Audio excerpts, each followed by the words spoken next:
And welcome back, Nats fans, to another episode of the DoDcast Postgame Show. I'm your host, co-editor Ricky Keeler, as the Washington Nationals take Game 3 of this 4-game series, 7-4, against the New York Mets. First off, shout out to Talk Nats, and I think it's they were organizing an event to be at Citi Field today for the game. They looked like they had a lot of fun, so shout out to those guys who were at the ballpark today. But the Nationals continue to hit the ball out of the ballpark. I mean, that's really been the story of this series. They've hit 8 home runs in the 3 games, and it's been enough offense at times. You saw Dusty make the move today to put Anthony Rendon in the 2 spot. That paid off. Not the best game from Stephen Strasburg, but good enough to get a win.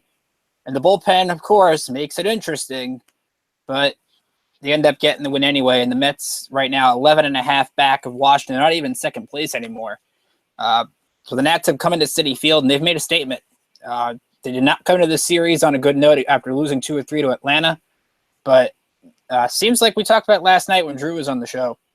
They play well on the road. And I think it's because, as we said, they hope to hear the boos and everybody waiting on pins and needles for the bullpen to screw up. But there's no excuse either for the bullpen to be bad. So let's get your questions. If you have any tonight, send them to the YouTube chat here on the page. You can also tweet me on Twitter at Rickinator555 or at District on Deck. So let's go over the totals. Nationals pick up 7 runs, 11 hits, 1 error. That error from Blake Trinan, a really bad throwing error in the 7th on Jose Reyes. Fortunate they didn't give up a run in that situation. Mets get 4 runs, 12 hits, 1 error by Wilmer Flores, which led to a run. Stephen Strasburg gets the win, so now he joins Max Scherzer in the 8-win club. Seth Lugo gets the loss, but I don't think Lugo pitched that bad. And Enny Romero with a 1 2/3 inning save, which is a surprise, and we'll get into that as the show goes on.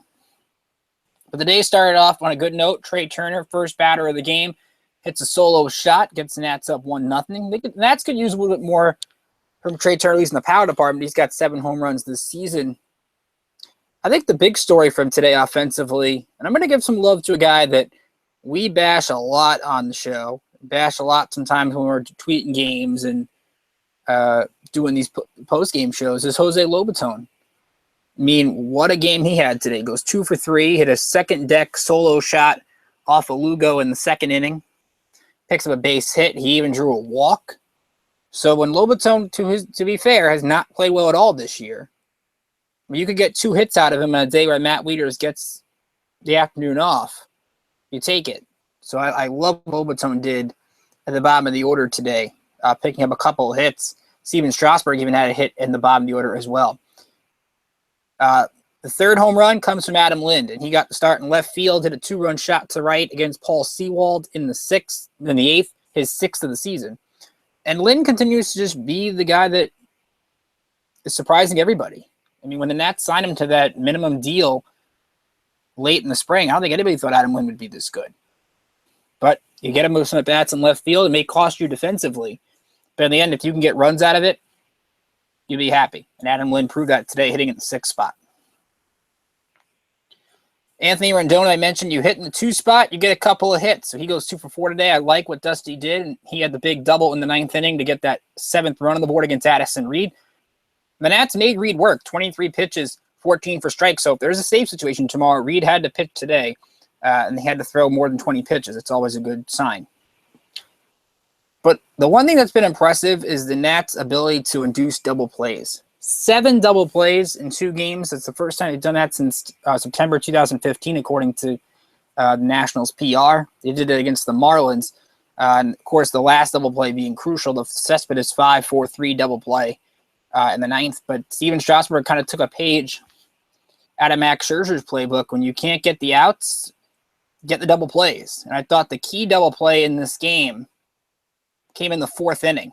Strasburg was struggling, gave up singles to Cespedes and Bruce, who had Cespedes had 4 hits, Bruce had 3. 2 on, nobody out, 1st and 3rd, and he gets Flores hit into the 6-3 double play. It does score a run, but at the same time, you're happy with Strasburg battling it out and only giving up 1 run. Again, this was not Strasburg's best stuff today. The Mets had a lot of tough, long at-bats, and Strasburg just could not find that put-away pitch. still, I would call it an okay game from him today. Look at his line. 5 1/3, 2 runs, 6 hits, 5 strikeouts, 2 walks, 106 pitches, only 68 strikes. Blake Trinan came into the game, gave up a hit in an inning and a third, but he got the big double play against TJ Rivera in the 6th inning, and that's what you want Blake Trinan to do. Go in there and get the double plays. If you keep his role simple, I think that's where he thrives the most. And he was able to get the job done. He got bailed out in the 7th by Matt Grace, who only faced Michael Conforto. Grace got that out, and then Joe Blanton. And just when you think Joe Blanton may have figured something out, gives up a home run to Yoenis Cespedes, absolutely crushed to left field for a solo shot. Cespedes had an excellent game today, 4 for 5. And you look at the top of the order for the Mets. Terry Collins has done this the last couple of nights, has bunched those good hitters together. They combined to see a total of 67 pitches out of 176. Pretty good percentage. So when those two guys were taking a lot of pitches, that's good signs. And the Mets were able to make everybody battle in this one. Cespedes hit his 8th home run of the season. Then Blanton, later in the inning, gives up a base hit to Wilmer Flores. That's it for him. Then Dusty goes to Enny Romero, who gets the fly from Duda, but gives up base hits to Travis d'Arnaud and Jose Reyes. So if you're a Nats fan, you're seeing Jose Reyes is hitting under 200, you have to be upset that Jose Reyes has 10 hits against you this year, including the home run last night. Because really, without those hits, maybe the Mets do have Amed Rosario at shortstop. That's a possibility. But Reyes gets the hits. And I think Dusty got lucky. I think he got lucky that I don't know why Terry Collins, after Rene Rivera struck out 3 times, is up there with a chance to give the Mets to tie the game or take the lead. I mean, I know he has only a couple lefties on the bench. And that's where Dusty the strategy paid off. But you got Curtis Granderson, who can change the game with one swing. I don't get why Terry did not make a change there. Rivera struck out for the 4th time. And Romero has the velocity on the fastball to put him away. He did that. I will criticize Baker, as I tweeted at the time. Romero, to me, I want to see Matt Albers close the game. Because I want to see this team find a closer.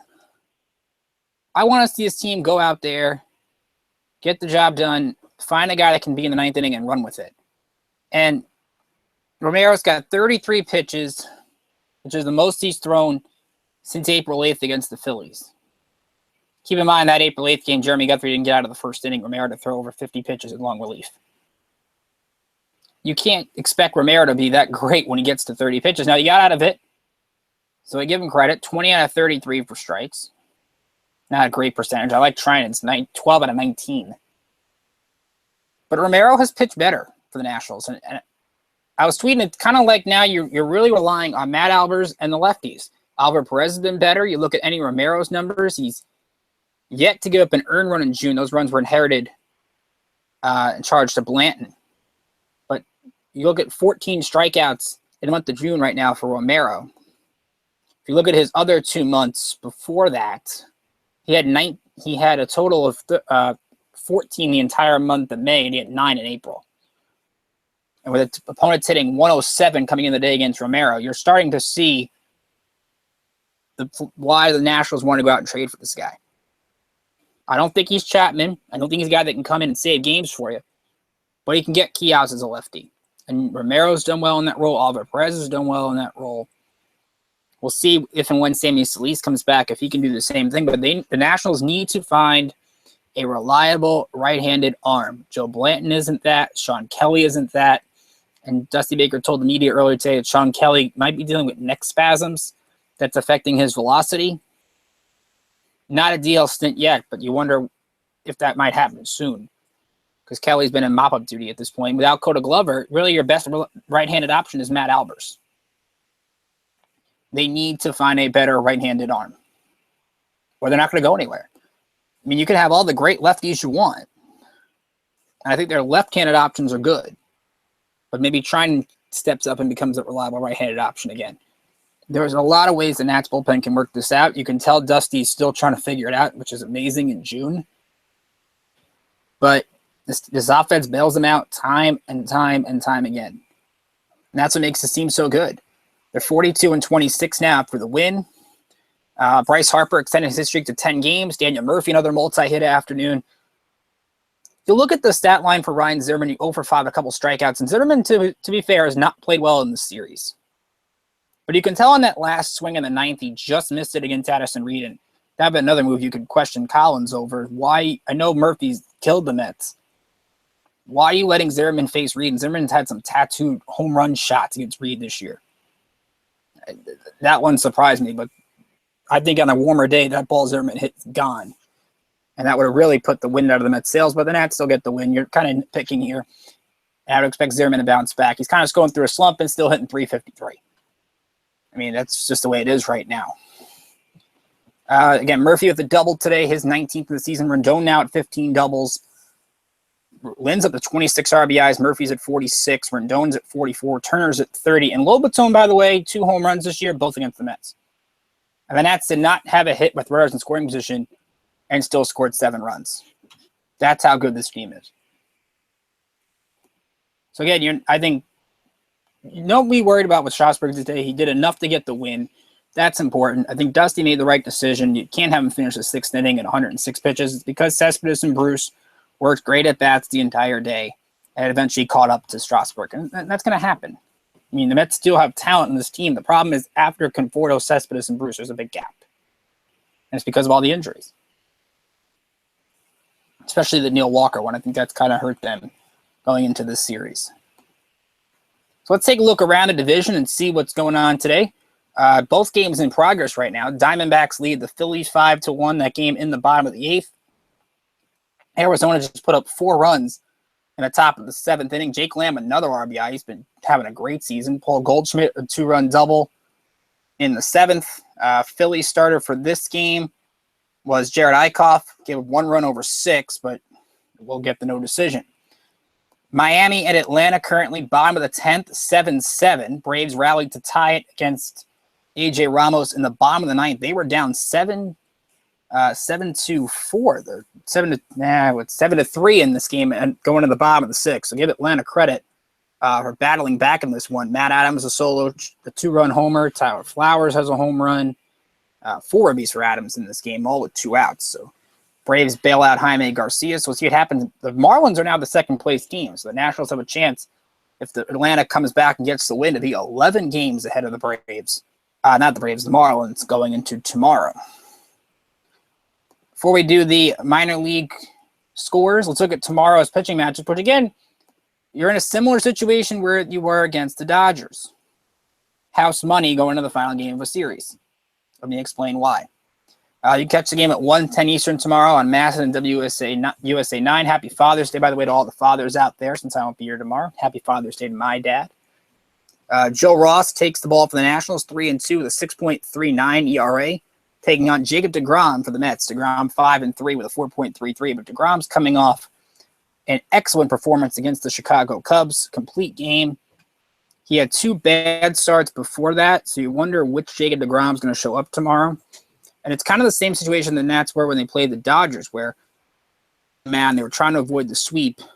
And Kershaw pitched well. Strasburg battled with him, but the Dodgers ended up winning. The Nationals, I think, either way, you're happy with 3 out of 4. But you want to see Joe Ross improve and at least keep you in the game. You kind of saw what the Mets' strategy was here, where Steven Matz and Seth Lugo weren't great, but Lugo, outside of a couple home runs he gave up, had a good game. He got better as the game went on. I think that was important. So when you look at what Joe Ross has to do, he doesn't have to go out there and give up 8 shutout innings against Jacob deGrom. All he has to do is go 6 innings, give up 3 runs, maybe like 7-8 hits. Like, just go out there and put a productive game on the board. Nobody's asking him to throw 8 shutout innings and strike out 10. Like, that's not going to happen. So you have Jacob deGrom, who has pitched well against the Nats this year. Had I think 12 strikeouts last time out at Nats Park back in April. So this is a game, again, you're not going to be too mad if you lose, and again, unless the bullpen just absolutely screws up, which can always happen. But if you can get at least a good performance from Ross, get him back on track, you sign up for it. But the Mets were ended up beating up on Ross back in April, so Don't be surprised if that happens again. But we'll see what happens tomorrow. Ron will be with you for that game, and he'll be with you on Monday for the start of the Marlins series. I'm back with you on Tuesday. Let's take a look around the minor leagues, see what's going on. A lot of games in progress, so we'll get you updated onto those. We'll do the first game that's final. Now, Potomac, we told you last night, had a suspended game. They got to like 2 batters in, and then it started raining in Carolina. So they had to pick up the game with 2 outs in the first inning today and play a 9-inning game. They're playing a 7-inning game later. But the Peanuts did win game 1, 5-2. Ian Sagdahl, a 3-run shot in the 8th, had 4 RBIs in this game. And Nolan Sandberg, nice start for him. Kind of in relief, but he still gets a win anyway. 7 innings, doesn't give up an earned run, strikes out 9 and walks 2 to get the victory, his second of the season. So the Peanuts are 33-35. And they are going to be starting game 2 pretty soon. Dakota Backus, by the way, picked up a save in that game for the Nationals, Potomac Nationals. Jordan Mills will start game 2, which will start shortly. Down at Lehigh Valley, Syracuse Chiefs, who scored 17 runs last night. We got off the DoDcast with you, and they scored 10 runs in the top of the 9th. So Lehigh Valley with a 4-2 lead, that game in the bottom of the 5th inning. You have in this one, Andrew Stevenson has a pair of hits. Adrian Sanchez is 1 for 2. Dustin Antolin got the start here, gave up 4 runs in 3 2/3 and walked 4. So not a good line for Antolin, and that's where Edwin Jackson could come in if he pitches well and gives you 5 innings at Syracuse. I think they're happy. They're not getting a lot of length in their starting pitching. But Adrian Sanchez, a home run, a 2-run shot, his 4th of the season. Down at AA Harrisburg, John Sims had a no-hitter into the 6th inning despite giving up a run. That's how bad the Senators' defense has been tonight. 3 errors. But right now, Harrisburg tied with the Richmond Flying Squirrels. 1-1 in the bottom of the 8th. Flying Squirrels, awesome minor league name, by the way. Sims, 8 strikeouts and no walks in 6 2/3. Did hit a batter, but 65 is 100 pitches per strikes. Only 4 hits for Harrisburg. One of them from Neftali Soto, who's hitting .321 on the season. Lone RBI from Yadiel Hernandez. Low A Hagerstown leads Lake Lexington 5-4. That game in the bottom of the 5th. 2 hits for Tomito Augustine at the bottom of the lineup. Aldrin Corridor with a 3-run double in the 2nd. He's up in the 3rd, not the 2nd. 32 RBIs for Corridor this year. Mackenzie Mills back on the mound for the Suns. 4 runs, 6 hits so far on this one, but he has struck out 4. Hagerstown will not win the division in the first half, but they'll look to have a strong end to the season heading to their All-Star break on Tuesday. So that's your minor league update. Again, Auburn will start on Monday. That's the New York Penn League, so they'll take on Batavia. Hopefully when the Nats sign some draft picks, they'll have some of those guys report to Auburn and start short season play. So let's tell you what we have up on the site today. I have a piece up on Edwin Jackson and what he might bring to Syracuse. Ron has a piece about Max Scherzer, continues to make history every game he pitches. He talks more about his start last night. If you missed our DoDcast last night, go to the YouTube channel, watch it, subscribe to it. We definitely think you'll appreciate it. Coming up tomorrow, Drew Douglas has his Player of the Week. Wonder who Drew will pick? You're going to have to read and figure it out. So that should be an interesting article by Drew. A lot of choices this week. Also, I have a piece coming up on Sean Kelly. I'm diving into the numbers as to why he's been struggling this year. And I wanted to look at Dusty's comments about the velocity. It's not, I'll give you a hint, it's not his fastball. Fastball's been about the same. There's one pitch he's particularly struggling with that should lead to some problems. So we'll talk about that more on the site tomorrow. So you can subscribe to the chat here or to the YouTube channel, District on Deck on Twitter, at District on Deck, at Rickinator555. It's my Twitter. Like us on Facebook. Just search District on Deck. All of our articles are there. The DoDcasts are there. So check those articles out or head to the Facebook page. So again, Ron will be with you tomorrow. Ron will be with you Monday. Got a lot of DoDcast specials coming up this week for you. Monday, the Nats GM, no, not Mike Rizzo, but Ryan Sullivan will be here. We'll recap the Nats draft. Again, if you got time after the show, go to ESPN, watch some College World Series. Great game today between Oregon State and Cal State Fullerton and LSU second baseman Cole Freeman, who is the Nats' 4th-round pick. They're about to play Florida State. That's always a good game between two college baseball powerhouses because Florida State's always good, LSU's always good. So that should be a fun game to watch. So if you want to see what Cole Freeman's about, and I think one of the Nats draft picks from Cal State Fulton homered today as well. So some good things going on at the College World Series in Omaha. So keep an eye on that. And Ryan will talk more about some of those draft picks on Monday with us. We'll obviously talk Seth Romero. We'll talk Will Crow. We'll talk a lot of the aspects. And what does Ryan look for in short season ball? Because Auburn starts on Monday. Obviously, they don't play as many games as the other affiliates, but what does a direct scouting person or somebody who watches the minor league look for at Auburn? We'll talk more about those things on Monday. I'll have a Hagerstown DoDcast coming up this week where we'll wrap up their first half. A Potomac DoDcast where I'm going to talk to both of their announcers to sort of get their sort of talk about how their top prospects did in the first half of the season. So a lot to dive into this week. We'll have a lot of fun. Nats, again, will look for the 4-game sweep tomorrow. And they play great on the road. Hopefully they can keep it up and put up a good performance against Jacob deGrom. So from all of us here at District on Deck, for Ron Juckett, for Drew Douglas, for Chris Lacey, and for Frank Ellis, I'm Ricky Keeler saying hope you have a great rest of your night. And Ron will see you back here on Father's Day for the series finale between the Nats and the Mets.